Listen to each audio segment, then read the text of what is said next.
I don't know how many of you have seen me hauling this thing around, but I brought it to show you. This one is a prototype.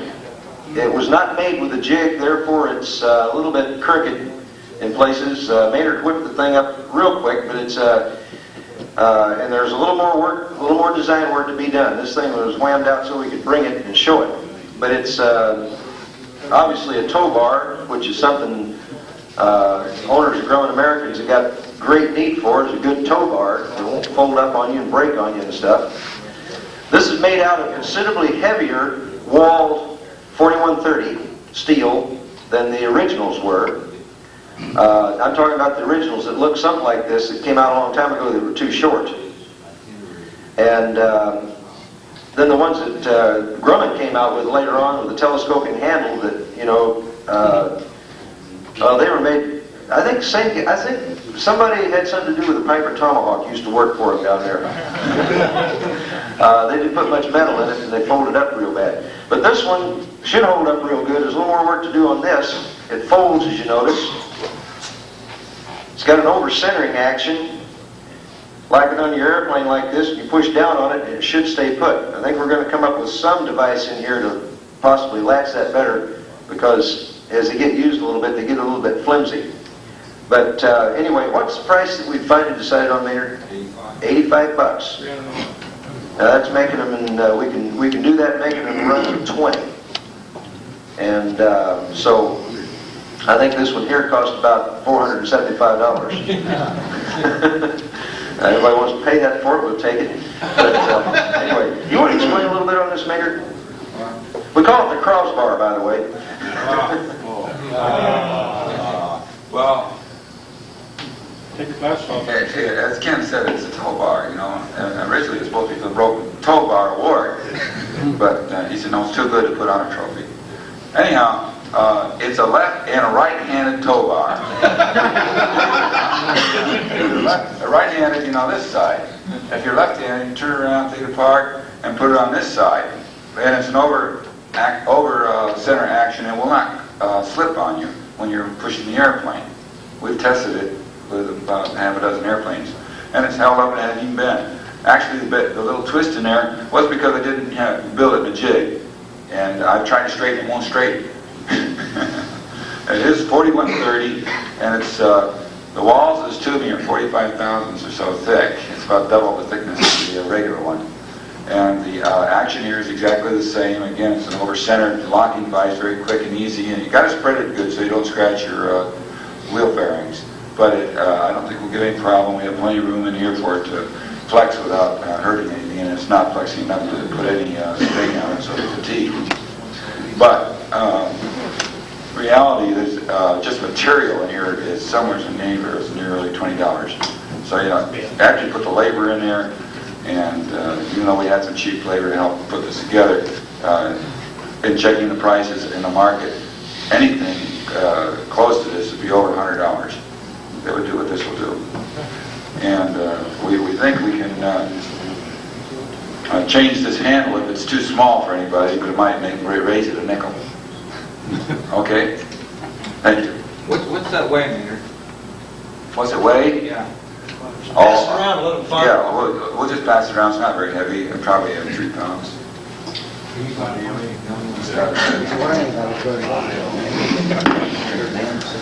Okay, anybody got, yeah? There is another one made, I don't know if you know about it. In Minnesota, they've had some ads in Trade-A-Plane. They use square tubing. I got one, and it's around $69 or some such. And it's been very good. It's the old style where it slides together. How much does it weigh? I picked up those, I saw those there before we had any of them welded together, and I picked up the components, and it seemed like it was fairly hefty. I'd guess 5 to 6 pounds. Yeah, it's they're not made out of aircraft too. They're just plain square mild steel. Yeah, but they work very well. Yeah. My only question is, will they hold up? I don't know. That's So far, mine has. Yeah, we'll see. That's Triple T Aviation. Yeah, High White Yard. Hope they hold up better than firewalls do. Okay, let's get into talk about a couple of upcoming modifications. Just real quick. Maynard is working on one that should be interesting. If it works out, we never know whether these things are going to work out or not. Maynard's actually working on this under a separate company name that he's developed. We'll keep you posted in the newsletter on development and how it works. But there's a green cheetah sitting out there on our field that's about to sprout something new up front. It's got 6 big things on it. And a big prop that goes like that. We'll let Maynard get up and just talk just briefly about his, I don't know, what do you call it, Maynard? The saber. The saber. Okay, I call it the monster.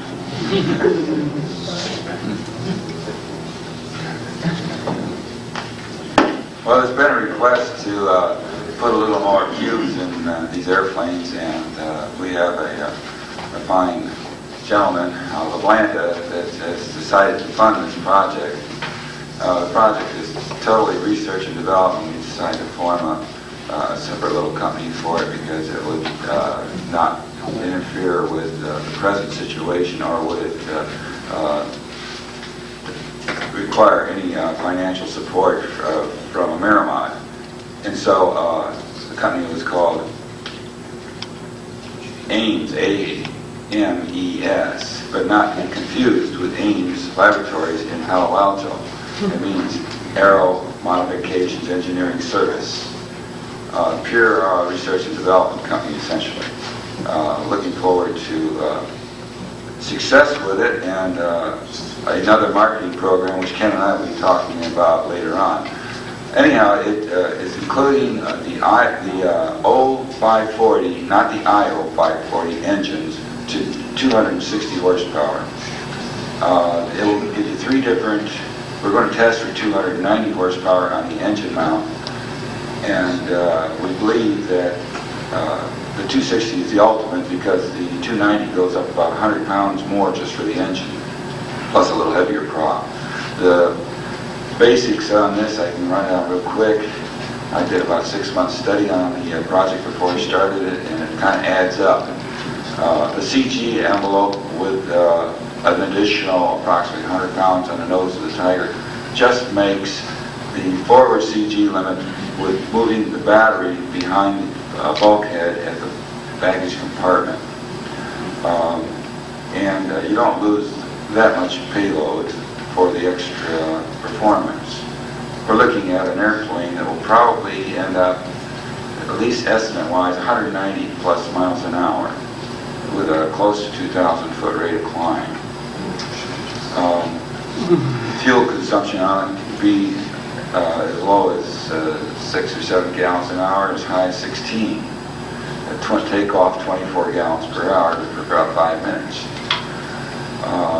We think the offsetting compensations of the performance of the airplane will make up for the slightly greater fuel. The distance will be increased significantly under the proper management. It will not use any more fuel if you fly it like a Tiger. In other words, 160 miles an hour is about the same amount of fuel. It's all BTUs of gas, and of course a given drag coefficient, so we don't have any real problem there.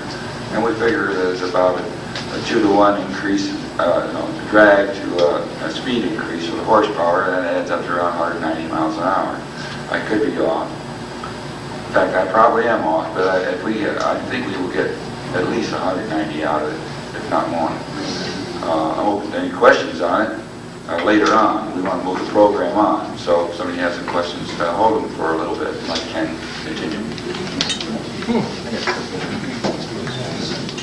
That, by the way, will be one, if and when it's certified. The EAA's already got the airframe certified. They've already got the engine certified. Automatically, the combination will be certified for auto fuel in that Hummer, the 250 horse version. No, 235. 235 horse. Okay, 235 horse version. And so, we got surprised here a couple of years ago. We built a 200 horse constant speed, and I had all kinds of aspirations of what I thought the airplane was going to do, and I've never had a more disappointing experience in my life than when I first flew it.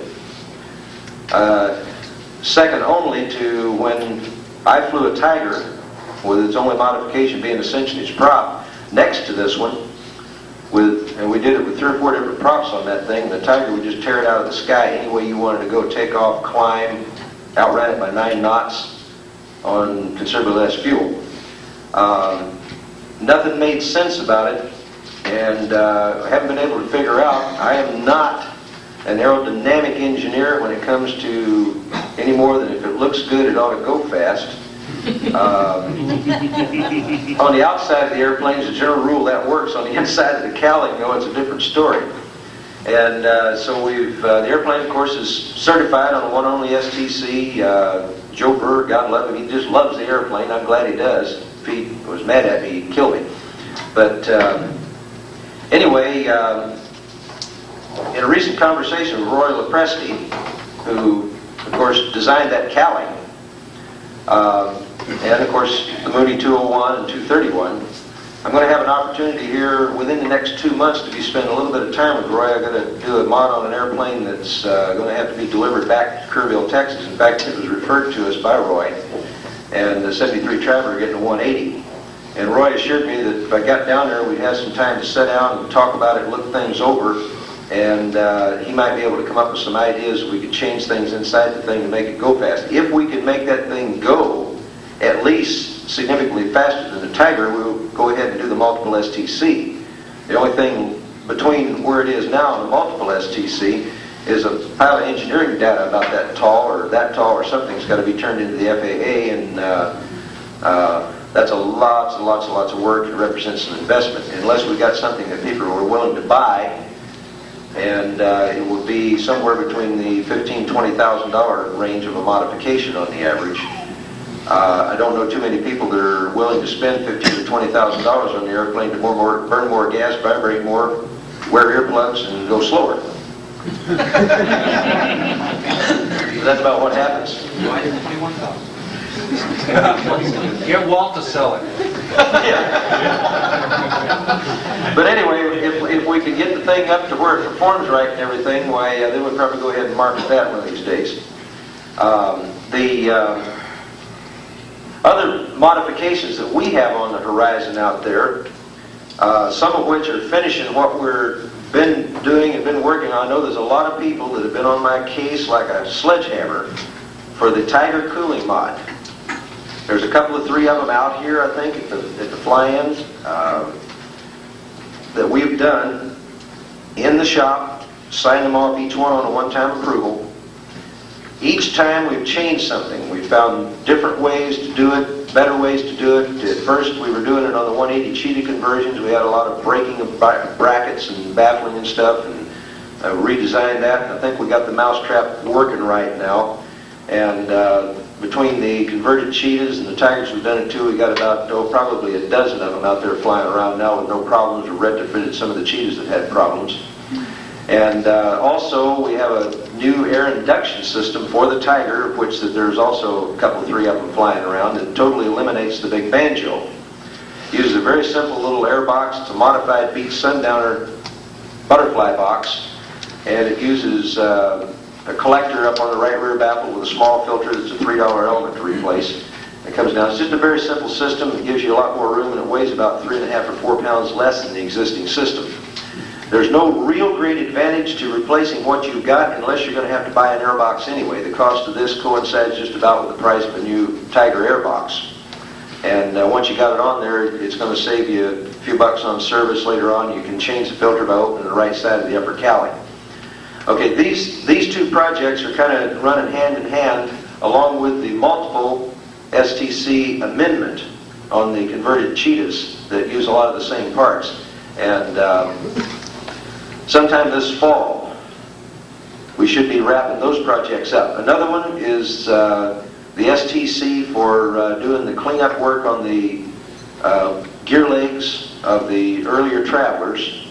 And it's a very significant speed increase. It's 10 to 12 miles per hour. And also, I wrote about it in one of the newsletters, so I won't go into it, but it does help you out a lot out in your service ceiling, your cruise at altitude, and your rate of climb, and fuel consumption. That one's just about done. We have to move the sump tanks to make the upper root fairings off the Tiger Cheetah fit. And that's really the only thing that requires an STC about putting it on. and then you put the rest of the stuff just normal on it, except for the lake fairings. We make them out of metal. You see them on Jack Blood's airplane, on Maynard's airplane out there. Metal lake wraps, which work out better, and we're hopefully going to go into production pretty soon on some improved plastic parts that won't crack. Instead of buying them from the factory, probably going to make them out of fiberglass. I had some made out of fiberglass, but they just did not work out all that good because they weren't shaped quite right. The guy made the molds wrong. He refused to remake them without a fortune, so we ceased doing business a whole lot with him. And same thing is true with the fiberglass dorsal fins. The way he made the mold, the thing years out in the back, and it puts the gel coat in stress, and it's going to crack about a month after you put it on. The gel coat cracks, and that's not nice. So we want to get that remade, and we hope to be able to get them done so they can be vacuum formed out of pre-preg. There's an outfit we're working with there on our field that's setting up to do this type of thing, so maybe we can make a lot of parts out of it and hopefully hold the cost down on them. We got a lot more things we'd like to do out there, a lot of things in the back of our mind. We're always open to suggestions on modifications, and with a new company and things changed around, hopefully we're going to have more time to spend on some of the fun stuff. I think Bob had a question first, and I'll give you, Bill. I thought you told me that the beach airbox was less expensive than the Grumman Style. The beach airbox itself is, yes, a lot less expensive. However, the time you get all the rest of the equipment on it and brackets and everything, it still comes out about around $550, which is about the price of the banjo deal. Let me take Bill over here next. I was wondering, Ken, maybe when judging the aircraft this afternoon, we have a little time, if somebody on your team or something would go around some of the aircraft with us and show us some of these on the aircraft. Instead of the time we kill this afternoon, you probably wouldn't have time, but maybe someone else in your organization could spend a few minutes. I'd like to do that. Okay. On the plane, People have them on, open their accounts. Yeah, sure. We can do that. Is Jack Blood here? are you volunteering? Repeat the question, please. Oh, he was just wondering if myself or one of us could take people around and point out and show some of these different modifications. Sure, we'll work something like that out this afternoon. And some of the people that have mods on their airplanes that we're going to be looking at, engine mods or something, maybe open their calendars. I asked if Jack Blood was in here yet. I haven't seen him yet this morning. He's got a couple of special, about 4 little screws to take out of his cowling that we put in there to help the thing hold, had a little problem with it wanting to slide out a joint, so I just assumed he'd take his own cowling off of that one. I don't want to scratch his pretty paint. Suggestion. Yep. Along with Maynard's suggestion, open the cowling, the guys could put a piece of paper on it to tell you what the mods are. Yeah, you can do that if you want to. The idea is we just kind of get together and walk a tour around the airplanes and show each one of them and explain them. Okay, Chuck? Well, I don't know if this is the time to bring it up or not. There's been several people told me that they've written in letters with modifications that they've come up with, and there's never been anything in the newsletters, and there's a few of those people here. I'd like to maybe hear from some of them while they're here.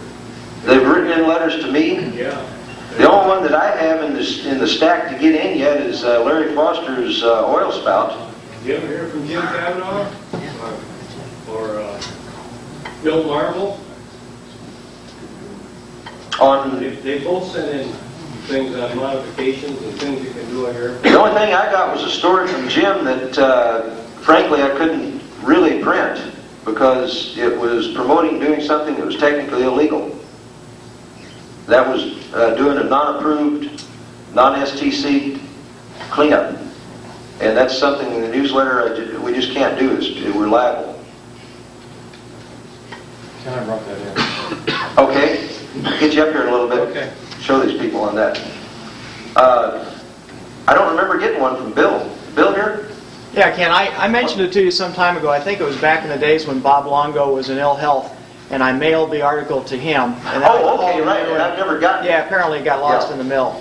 But it had to do with the rubber nose fairing boot on the four-seaters, where what Ken was talking about last night, where the strut goes into the cowling. I found a place in Los Angeles where I can get those things made. The one on my airplane out there cost $25, and the guy said it took more time than he expected for that, and he'd have to charge $35 for any subsequent ones. So there is a supplier in Los Angeles, a guy who can make these things out of black neoprene rubber. It looks just exactly like the original Grumman one, except it is black. And the last quote I got, this was 2 years ago, that's the only one he's ever made. Yep. It's a low-key operation. I have the mold, I had to make a plaster of Paris mold. But it's a dip rubber processing type of a thing, very inexpensive to do. And aside from the fact that it's black and it's a different material, it works fine. We need to get hold of him. So, Yeah, Bill's going to give me the information on that. yeah, the guy knows nothing. All I told him is that I owned an airplane. I wanted to make it very low key. I was getting it repainted. The airplane was no longer in production, and I couldn't buy the part. If I told him that the part retail is $400 or $200, I'm sure that his $35 would go up in a hurry. Yep. So as it stands now, he's just a guy. I happen to know where he is. He's in Gardena, California. It's a lot of aerospace out there, and he can make this stuff. And I have one on my airplane that you can look at if you'd like to see it. I've got another one that was the prototype, which is identical to the one on the airplane I just have in my garage at home. But this guy can make these things. But I don't know if you come in with an order of 100 of them, maybe the price will come down, maybe it'll go up. I don't have any idea. What's your end number? 74608. I'm on the second row. It's a Tiger, second row out from the trees, and pretty much down toward the far end where the Canadian one with the busted nose wheel is. The one thing that, before we really get rolling on that, we're going to have to do is, if you could send me the prototype, I could use it, is get the formula of the material you used, and let me run it by the FAA and see if there's anything that's on their no-no list of things to be used around the engine. If it's in any way flammable or something like this down in that area. See, gasoline, I don't know if you've ever seen a tiger catch fire. Tigers are worse at it than cheetahs, but it can happen to cheetahs too. If you get something ruptured, carburetor gasket or float stuck or something like this, tigers just really do it beautiful with that horizontal carburetor. Runs out the bottom of the air box, and if your little tube isn't running out the bottom, you fill up your lower cowling with gasoline. Okay, that thing there is a nice well. If it's sealed good and tight around there, it'll fill up. I've seen them fill up with oil. Somebody, had an oil leak or something, and they wonder why it's dripping. Look in there, and they got that much oil standing in it.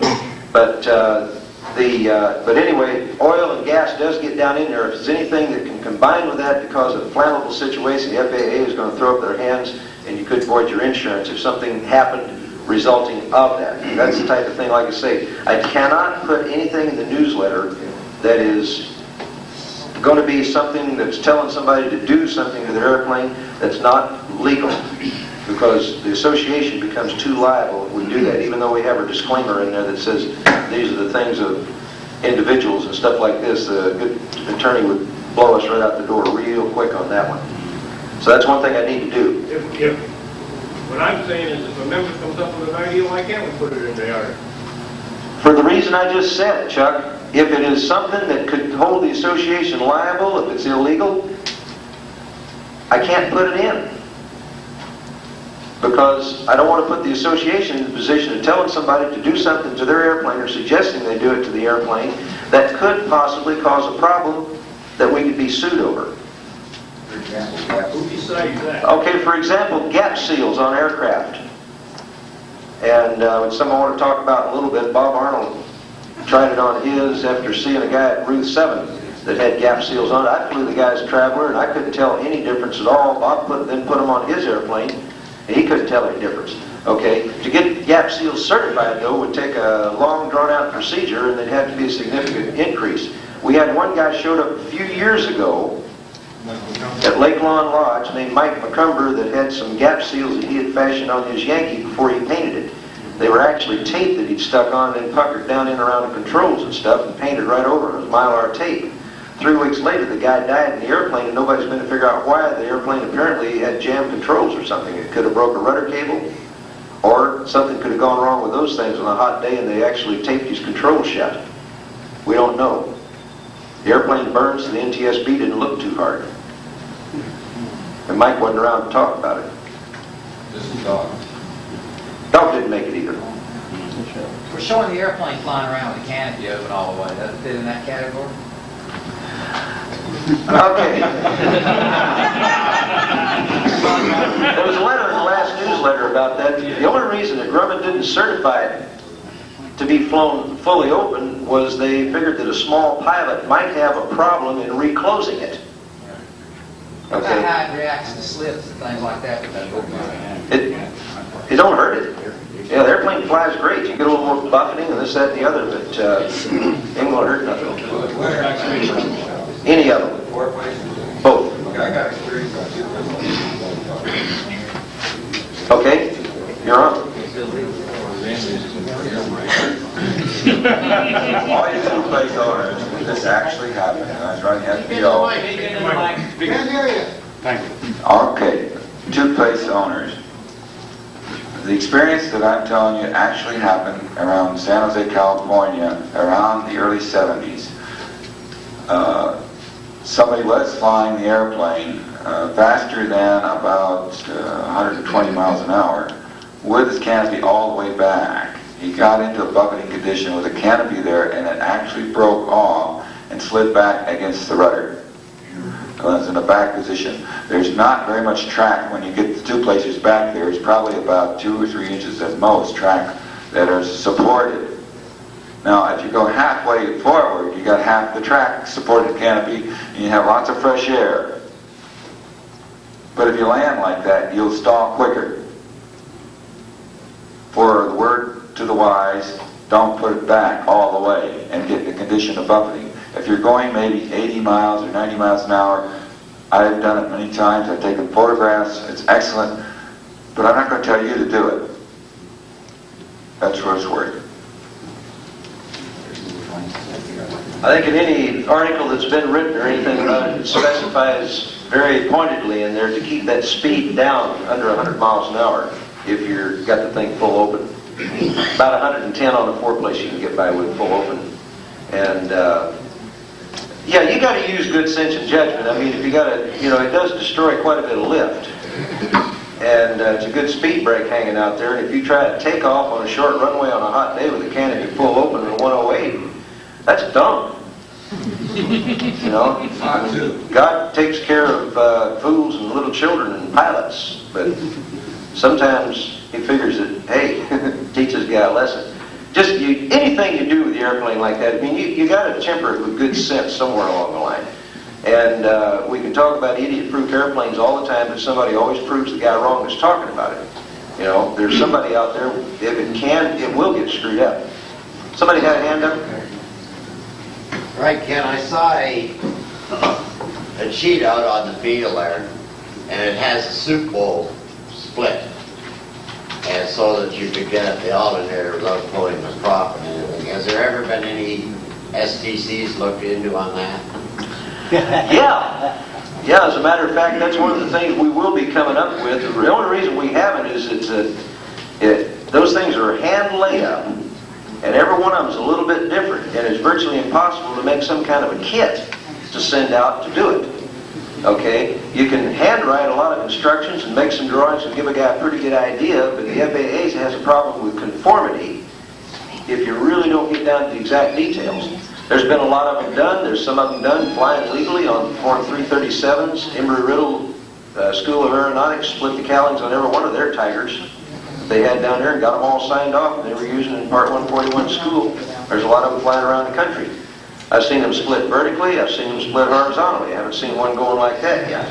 And yeah, it works. Either way you want to go. Can an individual apply for this?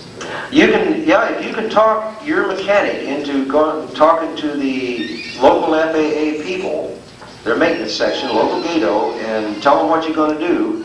Talk to them before you tear your cowling out, though. Tell them what you're going to do and see if they will approve it on a Form 337 field approval. That's where the FAA maintenance people come out and inspect it. Go ahead, Daddy. Now, we will be coming up with something on this as soon as we figure out exactly how we're going to do it, other than just absolutely having an exchange cowling program to where you send us a cowling, we send it back to you split. The horizontal version looks a lot nicer. It's, it works real nice, but it's more difficult to do because you got to go around the back end and then you got to go out this other thing and put a bunch of screws in there. Kind of hard to get at. The Cougar cowling is built essentially that way, and you need one of Jack's left-handed Polish screwdrivers to get in there. And so we'll be coming up with something on that. Yeah, but there's a lot of them flying around. Bob Arnold's got his split. I noticed a couple, 3 others out there. They're split. I think they're all vertical, the ones I saw. I don't think there's any horizontal ones out there, but we've done one and I've seen 2 or 3 more. And I think Embry-Riddle split theirs horizontal, if I remember right. David? Yeah, I was just gonna say, Embry-Riddle had all of theirs split. Yeah. They got a pretty good split. Okay, I had a question on the upper cowling of a AA1B. There's a lot of chafing on the app side, and I see some people putting silicone along that area. I've got some tape through there to stop the chafing a little bit. But I'm wondering whether there's a way of securing and stopping that friction that's taking place. I've got quite a bit that's already eroded off in that area. yeah, I was mentioning Jack Blood's airplane out there. Okay, Maynard's also has got it, except Maynard took off one time with his cowling latches off. If he hadn't had those on there, he probably lost the whole cowling. And kind of ripped them out with the roots, but nevertheless they're on there. He uses Zeus fasteners on it. And where Jack's has got just screws that go in like your cowling screws. But walk around with us, we'll show you some of that stuff there. Now that's something that doesn't require an STC or anything. It's just something you can do, and it just takes some time, and it works good. Great. Billy? I got one question for the two-place guys who went with the conversions, you know, on our props, the sensitive prop. Yep. When you start talking to the prop guy, and I talked with Judd, and I think Judd went with the 74DM6-0-60, which is degree of pitch. And I went with the 60 because I've seen Judd playing on it. Is there any pitch that we should go with that's better than other pitch? I've seen, I did one that had a 52 degree pitch, one had a 55, one had a 57. Is there any happy combination there that's best, or just for your needs, pick a pitch? Okay, it's mainly the need. Now, let me talk just a little bit, first of all, about what's legal to use. Okay, on the 150, 160 horse modification offered by our company,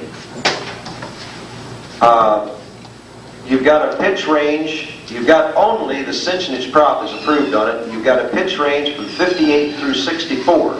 Now bear in mind that covers the 150 and the 160 horse engine.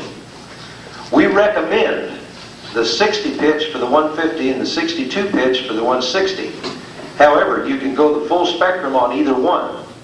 If you've got a real need to get out of a hole, let's say you live in Aurora, Colorado, and you're taking off at an 8,000 foot density altitude, you probably better back off to the lighter one even if you have a 160, the lower pitch for better climb. If you're taking off of long runways and you really want to get up, and also the particular engine has a lot to do with it. There's quite a tolerance in the power output of these engines when they're new, let alone after they're old. And some engines, some 150 horse engines can pull a 64 pitch real good. I've seen 160s that couldn't much more than pull a 58. And you're kind of playing Russian roulette. If you haven't flown the airplane, you don't really know how that engine performs. So, but that's a general rule, is 60 pitch for all-around flying on the 150 horse mods and 62 on the 160 horse. Now, for you folks that have got Collier conversions, bear in mind that Jimmy Collier's approved range of props starts at about 48, 47 or something like that, and ends at about 54 or 56. Also bear in mind that with a Collier conversion, you're legally limited to a 108 horsepower airplane, except for 5 minutes for takeoff, which is what, 2,380 RPMs or something like that. That airplane is redlined at. Now, not many of you pay attention to that fly them. You just go right ahead and fly them. But the reason for that is Jimmy did not go through the hoops of stress testing on the engine mount and the airframe combination together to get the higher horsepower rating. Therefore, they said, okay, we'll limit you to an RPM that makes that engine turn out 108 horsepower, and that's why.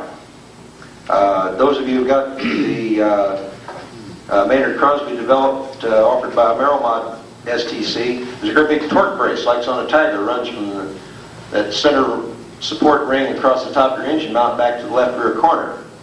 And that is the reason that's in there, is for that torque. Technically, the 150 horse would have passed, but it was very marginal. The 160 wouldn't, the 180 certainly wouldn't. We did it that way for the simple reason that if you buy the STC, you can put either a 150 or a 160, and you might want to change it sometime, or you might want to upgrade later on to a 180. You don't have to change the engine mount, just unbolt the engine, bolt it on. And it's cost you about, as a general rule, about 80, 85 bucks to get that torque brace put in. Collier's has some little gussets you weld in, which probably cost just as much to put in. And I haven't seen his engineering data, so I don't know what he did on it, or how he came up with those gussets, whether it looked good or what, but they're in there. SEC says they're optional. There's no... They are optional? Okay. The one other thing we have on there is a difference, as long as I'm on that subject, between the two modifications is the shape of the air intakes in the nose bowl and the location of the oil cooler.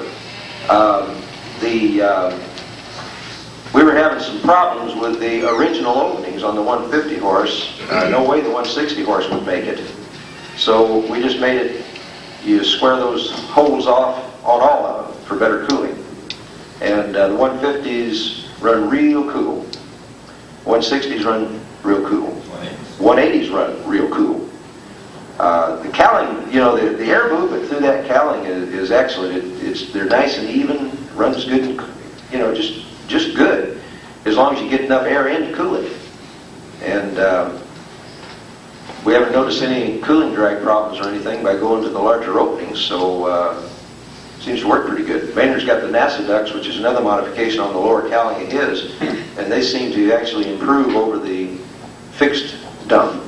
I've had people ask about cowl flaps. We've tried, there's one guy out there who did a 180 conversion that we helped him with. He got it approved on a one-time. He put some very exotic cockpit controllable cowl flaps on it, and after a while he just sets them right in the middle, just leaves them there, because doesn't do anything but slow them down to open them or close them. And it slows him down when he closes them too. How about the turbo mod? The turbo mod that we were working with out there, got about 130 hours of flight time on that thing. We tried manual controllable cowl flaps on that and went backwards. We had cooling problems, more cooling problems with it. What we wound up doing was exactly what was discussed last night, or yesterday, or whenever it was in here, splitting those things, opening them up, only we did one more thing, we rolled a big lip up on them to help speed up the airflow. And we also did some work on the upper baffling, and what we started out with to where we wound up, it still wasn't ready. But we had dropped the cylinder head temperatures over 100 degrees on that airplane, and we'd evened them up considerably, and we dropped the oil temperature more than that. I mean, first of all, you couldn't get that thing to 2,000 feet without pegging on oil. We finally had the oil. Let me regress just a second on that turbo thing.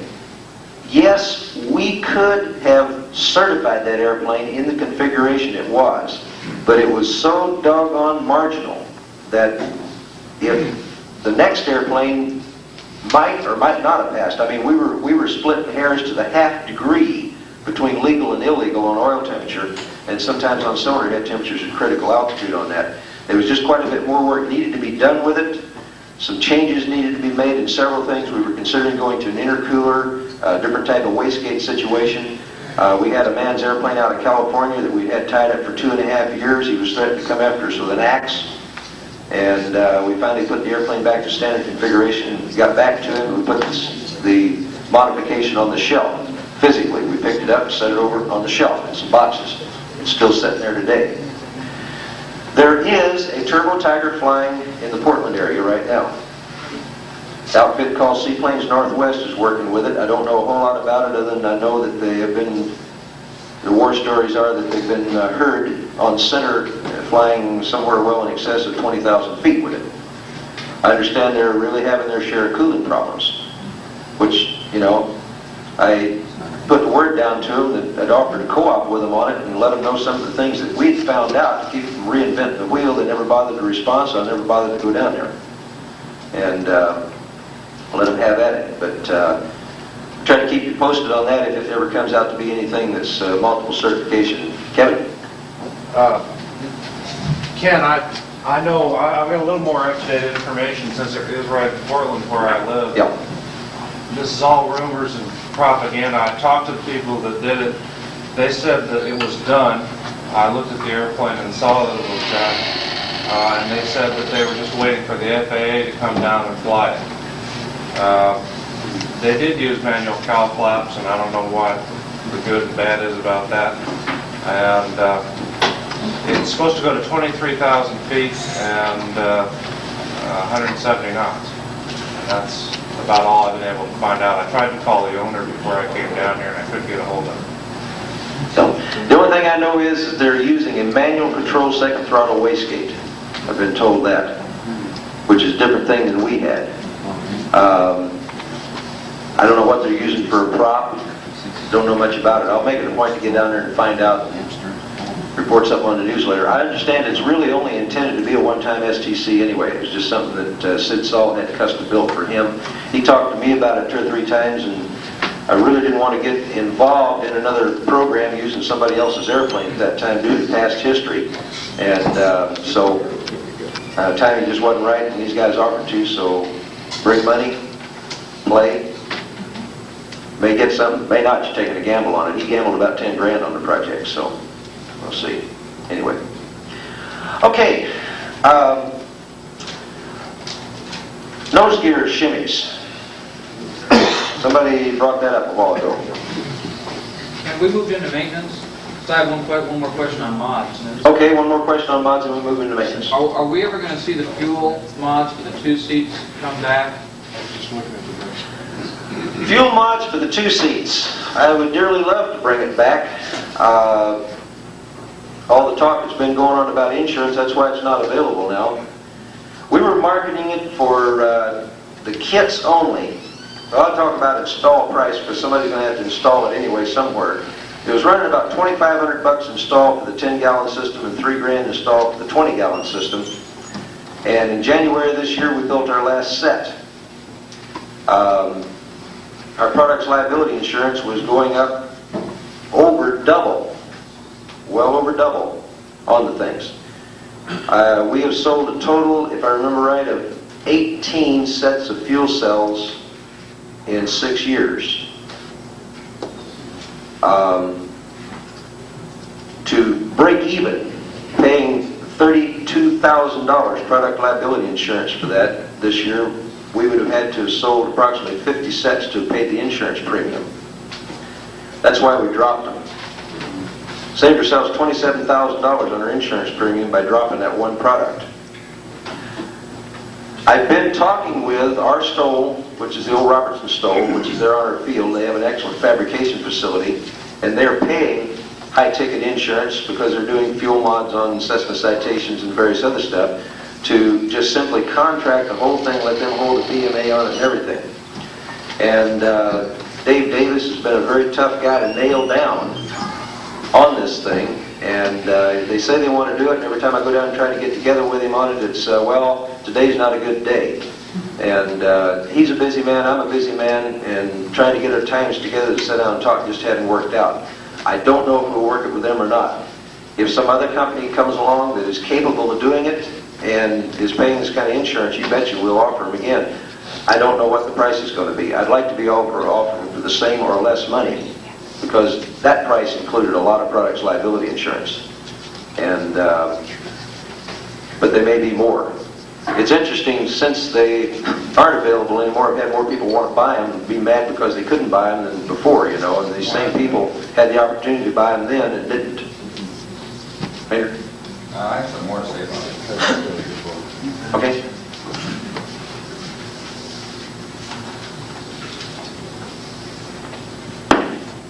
Several questions have been asked about these fuel systems here, and I've been putting it off for this opportunity to get back up here in front of the microphone. The recent developments in the plan, if we can't find somebody to manufacture the covered insurance, it looks like this opportunity could be offered to you through offering you the plans, which would be STC, and you could field make them. And I would think that there's a good welder or welding shop somewhere near some of these airports that you're at, and somebody the FAA would accept as a fabricator of this kind of equipment. And we have 2 different systems that we're talking about. I just completed a meeting with the FAA, and the fuel system for the fuselage is been testing system has been worked out. We're going to make a 6G drop test with a tank to prove it. That's not too difficult. We just put it on a track with a table, and we put a G meter on it, and we drop it at about 5 feet down, and come out at 6 Gs. and 1.5 pounds of air pressure in it at the time. The system will fit under the baggage floor and would be an alternative of 10, 15, or 20 gallons fuel for 2-place and 4-place airplanes. Now, on the wing tanks, those systems fully approved. We just need to make field drawings for that. All of this requires a lot of time to make good, workable field fabrication drawings, which work like a comic book. And Jim Beatty did an excellent job on the BD-5, if you ever seen it, and we'd like to equal it if we couldn't. I know we can't exceed it, but thank you. That's the progress we've made on the fuel cells.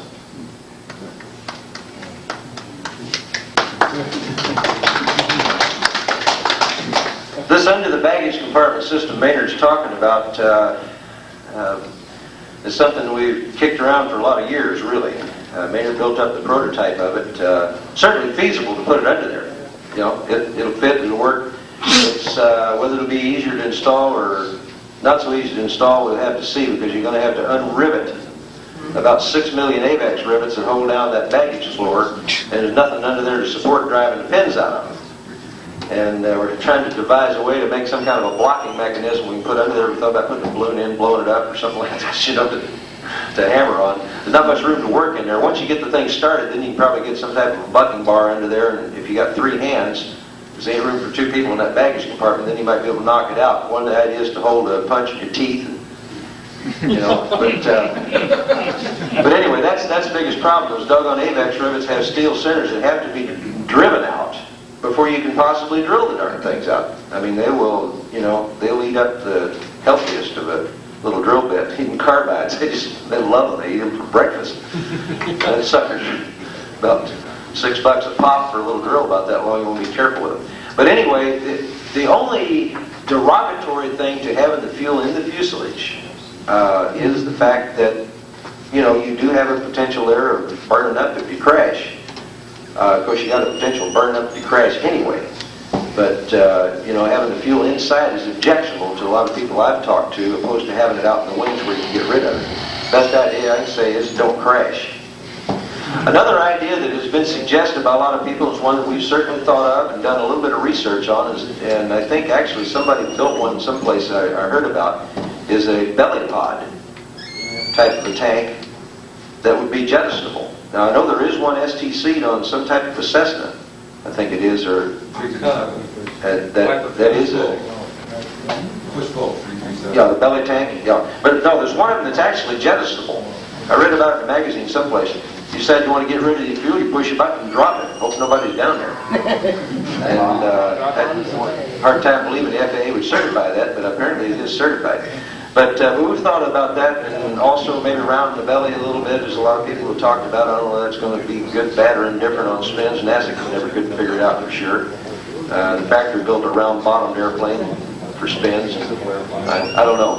I think it's about half myth and the other half head scratching. But anyway, that's another potential idea. But right now, we try to get what we're working on off the dime. Maynard's working with that program on the thing. If he gets it certified, great. And it would be much easier to build from a kit than the wing cells, because they are a bear. You know, Maynard's built a few, and he'll attest that you don't have to screw up very far, or they won't fit. There's too many little angles, and you have to be just right and everything in there, and nothing lines up. Yes? I'm just curious, is there any more thought towards getting the, say, the Tigers, the weight raised up to 2650? Yeah. What's the question, please? Yeah. You wanted to know if there's any more thought of getting the gross weight increased on a Tiger. Yes, there's a lot of thought on the subject. In fact, this project Maynard's working on is just about going to mandate that something be done. And I'm in a program right now with the FAA on the 2-place airplanes. We're shooting for an 1,800-pound gross weight on the AA-1Cs, hopefully on the AA-1Bs. Maybe they'll have to have the big tail installed to get it. On the AA-1s and 1As, we may be limited to 1740, 1750s where it looks like it's coming out. We're going to be doing drop tests and jerk tests and all kinds of tests on those. Shortly after we get back, we've got a sacrifice airplane up there to use. And so once we you know, once you've done something once on one airplane, then you know a little bit more about doing it on the other, and we'll probably just follow right on through and work with the Traveler, Cheetah, and Tiger. Personally, I'd like to see the Cheetah go to 2,400 pounds and the Tiger to 2,650. As it is. Airplane can handle it. We just got to prove that to the FAA. And yeah, we're hoping to get that done. We don't know if it's going to mean any physical change to the airplane yet or not. Ken, is this carburetor kit modification an STC? Oh, wait a minute, carburetor kit. You're talking about the float and the needle valve? No, that's just a service bulletin. Same for the bracket air filter. Yes, the bracket air filter is STC. It's just a blanket STC for it. So does that cause the aircraft then to be considered modified? No. Stuff like that, no. Physical modifications are changes that change performance, as you can see, and this, that, and the other, like engine changes. I'd almost, on the thing was mentioned a while ago on does the Ascension prop make a Tiger modified? Technically it does. I'd almost say, don't worry about it. Because one of these days I think they're all going to have it on there. All the Macaulays are going to shake apart or something, and people are going to get tired of inspecting them. And there's over 300 Tigers now flying with that Ascension prop on it. So the STC for the precise flight standby vacuum system doesn't make it be modified? I would not consider it modified. That's an instrument, as far as I'm concerned. You were the one who was mentioning to me last night about wanting to say something about the Ascension prop. Well, I just think it's made a tremendous difference in, the stuff I've read that you put in that newsletter. I mean, I just wanted to second that. I think it improves not only the cooling and the cruise speed slightly, but also the vibration has an effect on the life of the avionics and things like that.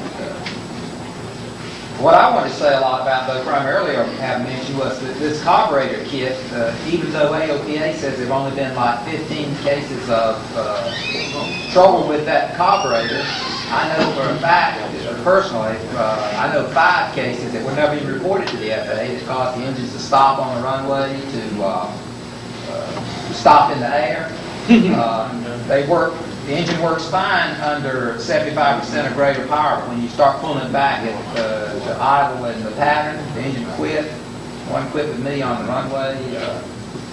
Wouldn't idle below 1,000 RPM, without quitting. Pull the mixture almost all the way out, the engine still runs. Ken, why is that? Why does that happen? That these accidents do happen and they're not reported?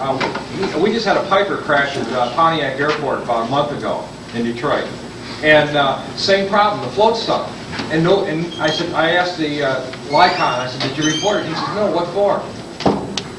Well, I didn't report it. The airplane stopped at night. I was flying and landed at night. The fuse had burned out on the landing light, so I was concerned about that. It's a strange airport. As soon as the airplane hit the runway and I pulled the power back, the engine quit. But it started right back again.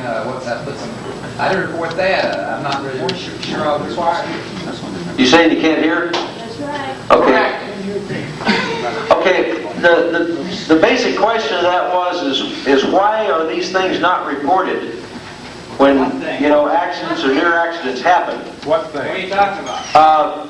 He's talking primarily about engine failures due to this carburetor float sinking. Okay. The aileron AD we got nailed with a few years ago on all the 4-place Grummans. Okay, that's been a problem ever since the first Traveler was put out. It doesn't have anything to do with maintenance. It has to do with the malconformity of the way they bent the sheet metal around the ailerons. Bob Hummel knew it when he designed it, that there was a potential for it. He tried to tell them when they built it and they wrapped it from the back forward that they had a potential problem in there of hunting for equal pressure when you got part of the aileron humped up and part of it concave. There is an easy fix for it. I've fixed a number of them. If you find one, you just locate the particular areas. You got to know what you're looking at. You can support it underneath and karate chop it on top. You may crack a little paint across there, but you put a better break in that aluminum, and the thing flattens out. All in the world bobbing the ailerons off did was take that crimp out of the back so they flattened out.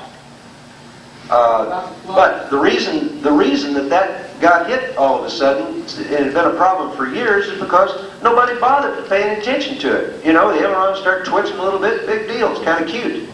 Some guy out in the northeast took off on one, or with one, in almost 0-0 conditions. His yoke starts going like this. He gets off the gauges in 0-0 conditions on takeoff and looks at his aileron for a while and looks back and he's like that. He's scared to pee wadding out of himself. He raised so much hell, the FAA came down on Gulfstream American like a hammer. Alan Paulson just took over. He put the airplanes out of production. He didn't care. He didn't want to spend a dime on it. So he didn't do nothing about it. The FAA 3 months later, I guess, came back and said, okay, what have you found to fix it? They found out nobody worked on it. They got mad. They said, okay, you got 2 weeks to come up with something. We're pulling the type certificates on the airplane. They said, what do we do real quick? Somebody said, let's split the trailing edge and see if they go flat. They did. They cut the trailing edge off, bent the thing over something like this, flew the airplane, had no problem. Okay, that's the fix. We got an AD note to castrate our ailerons. All the owners in the world and the dealers went up in smoke. Tony Crosby and the Washington Pilots Lobby, which is in existence then, took the FAA to task, filed a lawsuit against them. That's why we got the option of inspecting the system. The option is still there to bob the ailerons. They came out later on with an exchange program to put them back to normal for a while. That's all over and done with. For a long time there you could get free ailerons. And there's a few airplanes still running around with bobbed ailerons looking for ailerons. It makes them fly like a truck, similar to a Piper or a Cessna. When you do that, you can roll at full deflection, read a book while it rolls to 60 degrees, if you got enough strength to hold it there that long. So anyway, but the reason is exactly what we're talking about here. For years, nobody reported it, nobody paid that much attention to it. One guy went up in smoke over the thing, and the right guy at the FAA got a hold of it and made a federal case out of the thing. Okay, that's what's finally happened on this carburetor thing. All of a sudden, there's some problems. Dave? I was going to say, it's like they say, it's hard to do battle with the word safety. But, you know, when we do maybe 4, 5, 6 inspections a week, and we got to do that aileron AD just time after time after time, and never find anything wrong with a couple of exceptions after we've been through a hurricane or something, we may find some problems. But normally, it's nothing out of the routine inspection, and I really firmly believe that is a ridiculous AD. It is. I suppose we could get together and fight it. That was going to be my next statement. We could possibly get enough power together to get in and fight the thing. We got enough track record on it now to take an awful lot of research. Awful lot of it. In fact, I don't even know the best way to attack the problem to begin with, but something needs to be done. Now, we have found one interesting little problem as a result of inspecting for that, and that is a bolt that goes through your flap actuating assembly that if it's put in without a washer, it's a little bit long, and that sucker will gouge about an 1/8 inch deep cut, about a third of the way around the aileron torque tube back inside the fuselage. We found several of those due to the fact that we pulled the aileron out and everything inspected according to the AD note. And we replaced a number of torque tubes, and we actually had machined up that stub part down there. There's another AD, or service bulletin, to rebond and re-rivet that section on there anyway, so that's covered by that. We just comply with that service bulletin. While we're at it, we replace it with a new section of tubing that's the same material. And it's a lot cheaper than a $250 torque tube. Or, worse yet, if you got one of the ones that's connected to the aileron, you replace the whole enchilada. But there are some good maintenance practices. I think every once in a while somebody should pull those things out and have a look-see at them for that and some other reasons and replace bearings and stuff in there. But every 100 hours is ridiculous. And as Dave says, I don't know whether we got enough power to get the problem. I wanted to address his carburetor flow problem. I had a similar problem. You know, the engine run great on the ground and sometimes take off and climb, there's apparent loss of power. I had the float replaced with a metal float, and the old one was fine. There was nothing wrong with it.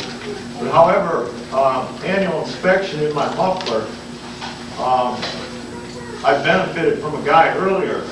He had the same type of problem, and when it turned out, inside the muffler, the baffles were all rotted and corroded, and they vibrated around in there. and during a high power run with the engine, that would lock up the port and plug up his exhaust. And it's real easy to check. Just take a flashlight and look in there. Okay, let me address that. That is a mandatory inspection item on a 100-hour or annual inspection, and I bet there's not 1 out of 10 mechanics out there that do it, that shine a light up in that tailpipe. Approximately 75% of the Tigers, especially, but I'll say the airplanes that we perform annuals and 100 hours on that come into us that we have not been maintaining in the past, flunk that inspection instantly because there's very little of any guts left in that muffler. What he's talking about happening, if you look up in there, there's no guts left, you've got past that potential problem. It's chewed them up and spit them all out by that time. Hopefully it didn't suck any pieces back up into the valves if you got backlash in there. But we just had an airplane in from Florida. I don't know whether Marnie and King are here yet or not. Yeah, we're here. You're there, okay. Theirs flunked. They couldn't believe it. You know, it's what he's talking about happening there. Did you ever stuff a potato up a tailpipe of a car? Wait till there's 10 below and do it. Don't run very good. Okay, that's exactly what's happening. A piece of that baffling gets down in and gets wedged in and plugs the outlet of the tailpipe. You lose some power in a big hurry. I'd had my Yankee about 6 months, and that happened to me. I couldn't figure out why the thing wasn't running right. It was sounding weird and all that. And I dropped in to pick up a guy that had never been up in an airplane before. And as I was taxiing in, the cone, the baffle part in there, had got wadded up like this, and here it came falling out my tailpipe and rattling down the taxiway just as I turned around to pick him up. Well, Guy goes up and picks up this hot piece of metal, and he said, "Something just fell off your airplane. Do you really want me to go fly with you?"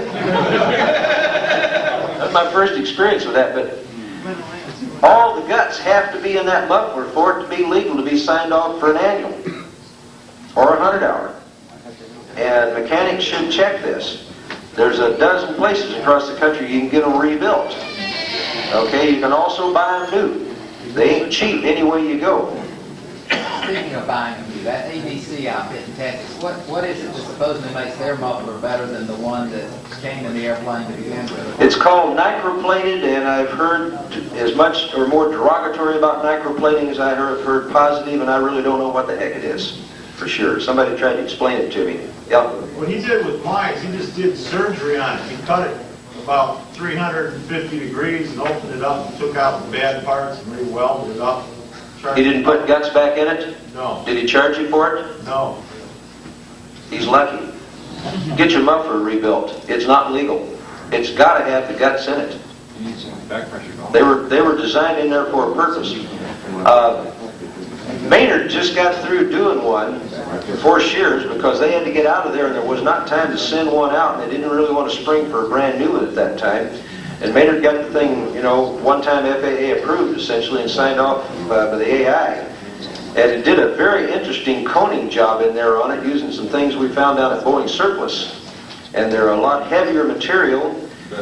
And it's better, but instead of having a baffle dam in there, he brought these things down. One of them's kind of blowing into the other one, and I really can't explain. I'd have to draw a picture of it to show you what it does. But for some reason or other, the shears are getting considerably better fuel consumption now than they got before. We may be onto something. Now you can't get the RPM up, so we get much better fuel. But